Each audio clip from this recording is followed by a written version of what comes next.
विद्यार्थी मित्रों, केपलर का नियम। प्राचीन काल से मनुष्य ग्रहों के बारे में जाना। गैलीलियो के पहले निरीक्षण केवल आँखों द्वारा देखा गया था। 16वीं शताब्दी में ग्रहों की स्थिति और गति विषयक बहुत जानकारी हुई। योहानस केपलर नामक एक वैज्ञानिक संपूर्ण जानकारी का अध्ययन किया। उन्होंने ज्ञात किया कि ग्रहों की गति के कुछ विशिष्ट नियम भी हैं।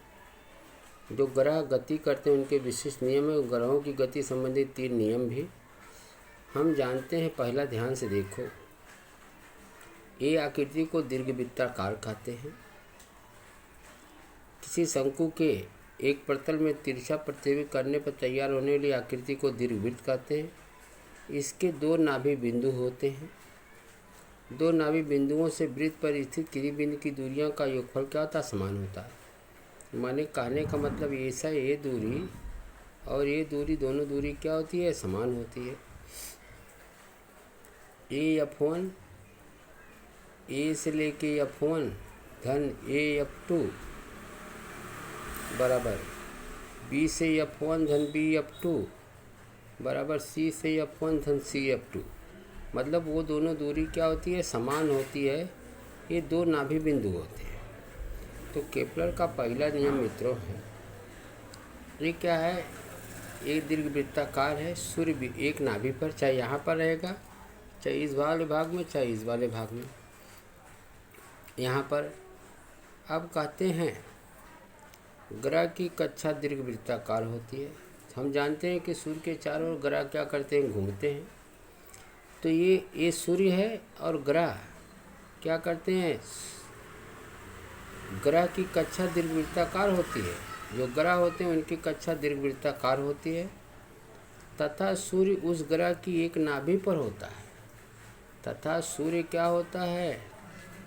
उस कक्षा की एक नाभि पर सूर्य क्या होता है? स्थिर होता है।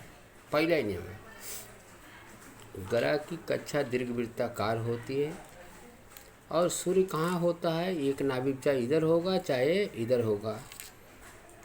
ग्रह के सूर्य के प्रति भ्रमण करने में दीर्घवृत्ताकार दिखाया गया है। सूर्य की स्थिति यश द्वारा क्या करते हैं? दिखाया गया है। पहला नियम है। दूसरा है, केपलर का दूसरा नियम है, ग्रह को सूर्य से जोड़ने वाली रेखा समान समय में समान क्षेत्रफल क्या करती है? तय करती है। यानी यहाँ से यहाँ 5 सेकंड में अगर ये दूरी तय करती है, ये दूर रहेगी तो ये दूरी तय करती है, तो यहाँ से ये दूरी तय करती है। यानी समान समय में समान क्षेत्र, यानी ये जो क्षेत्रफल है इस क्षेत्रफल के बराबर है, इस क्षेत्रफल के बराबर अगर समान समय में समान दूरी तय करती है। ABCD ग्रह द्वारा समान समय विधि में तय की गई दूरियां हैं। समान समय विधि के पश्चात A तथा C के पास ग्रह B और D के पास दिखाए गए हैं। आकृति में AS CS ये सीधी रेखा एक समान समय विधि में समान क्षेत्रफल तय करती है। अर्थात ASB और CDS क्षेत्रफल क्या है? समान है। ASB और CDS या FES ये क्षेत्रफल क्या है? समान है। केपलर का तीसरा नियम है, सूर्य की परिक्रमा करने वाले ग्रह का आवर्तकाल का वर्ग।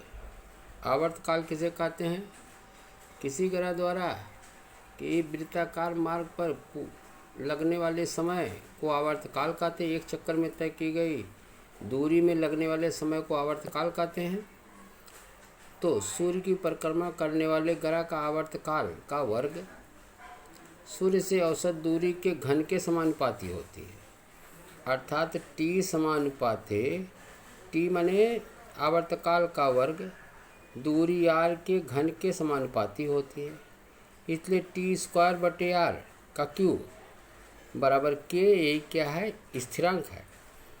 केपलर ने तीनों नियम नियमित रूप से निरीक्षण करके ग्रहों के मापन लेख खोजे। इन नियम का पालन भी करते हैं। उन्हें ज्ञात नहीं था गुरुत्वाकर्षण नियम पर कार्य करते समय केपलर के नियम किस प्रकार सहायक हुए, ये हम आगे देखेंगे। पहला है केपलर का पहला नियम कि ग्रह की कक्षा दीर्घवृत्ताकार होती है, सूर्य एक नाभि पर होता है। दूसरा, ग्रह को सूर्य से जोड़ने वाली रेखा समान समय में समान क्षेत्रफल क्या समान समय विधि में समान क्षेत्र व्याप्त करती है। तीसरा, सूर्य की परिक्रमा करने वाले ग्रह का आवर्तकाल का वर्ग सूर्य से उसकी दूरी के घन के समानुपाती होता है। ये तीनों नियम अति इम्पॉर्टेंट है, आकृति सहित इम्पॉर्टेंट है, इसको अच्छे से याद करना है।